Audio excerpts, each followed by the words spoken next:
Assalomu alaykum qadrdonlar. Mana bu narsani menimcha hamma bilsa kerak. Bu pavorotnik ogohlantiruvchi, o'ngga burilyapman, chapga burilyapman. Shu narsada foydalanadigan narsa. Men ham buni yoshligimda bilganman. Birinchi rolga o'tirib yurganimda bu narsani nimaga ishlatilishini, nimaga foydalanishini bilganman. Lekin hozir 30, 40, 50 yosh, 60 yoshga kirganda ham bilmaydiganlar bor.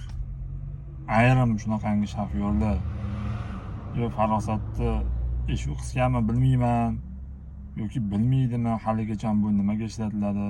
To'g'ri yo'lda ketib turib qayerga ketayotganini bilmaysiz. Xohlagan joyga burib yuboradi. Pavorot yo'q, boshqa yo'q. To'g'ri kelgan joydan u yoqqa kirib ketadi yoki joyga to'xtab yuboradi.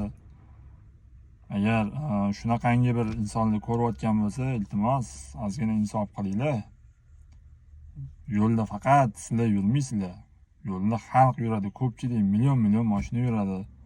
Agar bitta o'zingiz ketadigan bo'lsangiz, bu boshqa gap. Xohlaganingizcha yuring.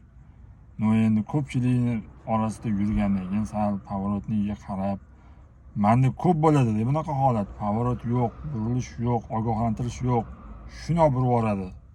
Mana shunaqa narsalardan ham ko'p avariya, ko'p shunaqangi yomon holatlar ko'p bo'lyapti. Mana shunaqangi pavorot nimaligini bilmaydiganlarga videoni tashlab qo'yasizlar.